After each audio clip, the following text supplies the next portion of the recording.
Welcome back to another episode of Out Loud Geek, where we discuss news and views about pop culture, science fiction, fantasy, food, cooking, the outdoors, and more. I'll begin this video with a business-related question. When a company blatantly lies to its customers, is that good for that company's PR? You know, I think that I'm going to have to say, No! And you know why? Well, that's what AAA video game company Ubisoft has just proven itself to have been doing for several months with regards to its video game entitled XDefiant, which was developed by Ubisoft's San Francisco office and was released less than 7 months ago on May 21st of this year. And in fact, only around 6 weeks ago, on October 15th, the game's executive producer, Mark Rubin, posted the following statement on his personal account on X with regards to XDefiant. To be crystal clear, there are no plans to shut down after Season 4. I've literally been in meetings as of last week to discuss our Year 2 plans. But right now, we are super focused on improving the technical experience, which includes netcode, and adding more content for Seasons 3 and 4. We have done very little marketing, so yes, our numbers are down, but that is just to give the team the time to get the game in a better place before we do bigger spends on marketing to bring new players to the game and to bring back players that have left. Sounded convincing, didn't he? But guess what, ladies and gentlemen? Mark Rubin lied, because according to an article written by Tom Henderson for website InsiderGaming.com, Ubisoft just announced that XDefiant will be shutting down in June of 2025. And that's not all. But before proceeding, I'd like to ask everyone to please like this video, please leave a comment, please subscribe to support this channel, and please press the bell to receive notifications. Thanks!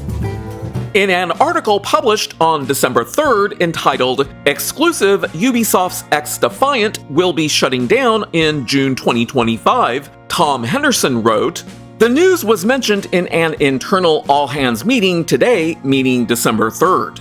The decision was made due to poor player numbers and a lack of player spending, according to sources familiar with the decision to sunset the game." And here's a very interesting part. It's understood that layoffs will impact a significant number of employees at the San Francisco studio and supporting studios, with some staff already receiving severance information.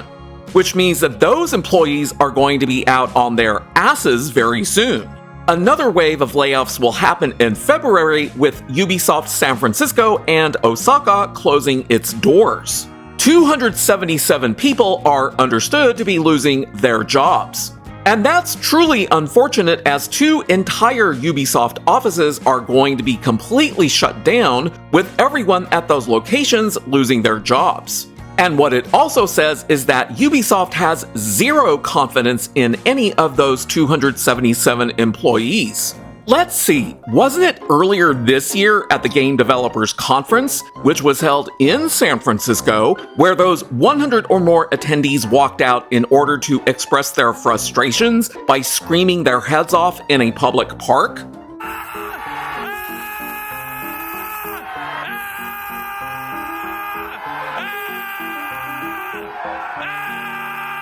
Why, egads, it was! In fact, here's what I said in a video that I had released back on March 23rd about that infamous scream, in which I asked whether doing that was actually going to solve their problems, which included their personal job security. Wasn't that just delightful? A bunch of fully grown adults going out into a park to scream their frustrations because, as far as I'm concerned, they want someone else to resolve their problems for them. Bad things happen to people every day. Every day, somewhere, someone is losing their job. Every day, there are people who are frustrated in the jobs that they have, but they either learn how to cope with their frustrations, or they take a chance by finding other jobs. No one is forcing any of these people to work in the video game industry. They chose to work in that industry, and if they aren't happy because of its inherent unpredictability and lack of job security, then go find jobs doing something else. But no, they'd rather stand outside and scream because just like little babies that cry in their cribs when they need something, these people don't want to adult up and solve their own problems.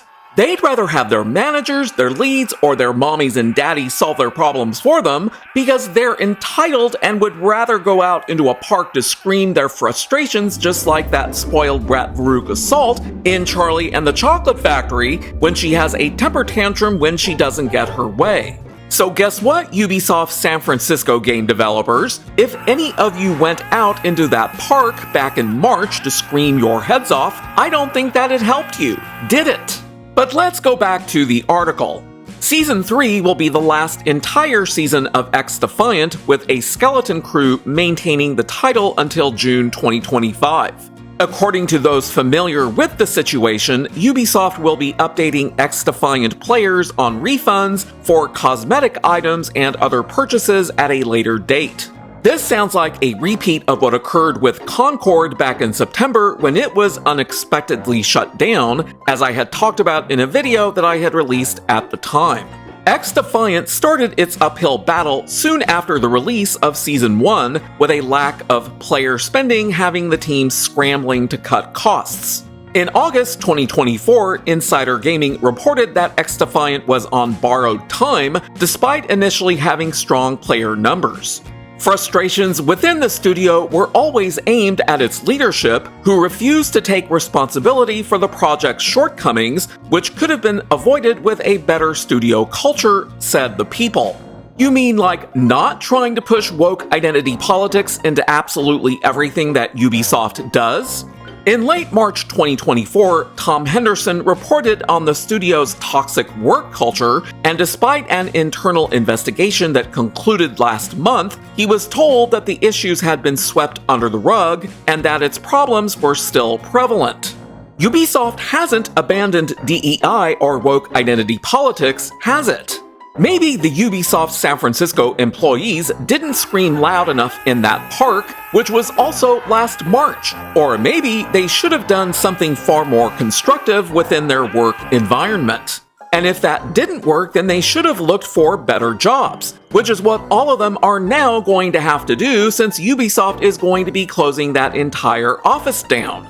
But let's go and take a look at what Mark Rubin posted on December 3rd on his X account 6 weeks after telling everyone that XDefiant wasn't shutting down. Hello, XDefiant fans! I am unfortunately here today to announce that XDefiant will be shutting down. Starting today, December 3rd, 2024, new downloads and player registrations will no longer be available. We will still release our Season 3 content in the near future, exact date to be determined, and the servers will remain active until June 3rd, 2025. For those who purchase the Ultimate Founders Pack, you'll receive a full refund. Players who made any purchases within the last 30 days will also be fully refunded. Those refunds should happen automatically within 8 weeks of today, and you can find more details on our official website. Obviously, I'm not going to read his entire lengthy post because he then goes into the history regarding the game's development, which at this point no longer matters. So if you're among those who may still be playing XDefiant, you might want to consider stopping to play now since you won't be able to play it at all in about 6 months anyway. Thanks for watching today, and a huge thanks to each and every one of you who has subscribed to support this channel. You can also find us on Facebook, Instagram, Threads, X, and Blue Sky by clicking on the links in the description. Until next time, this is Out Loud Geek.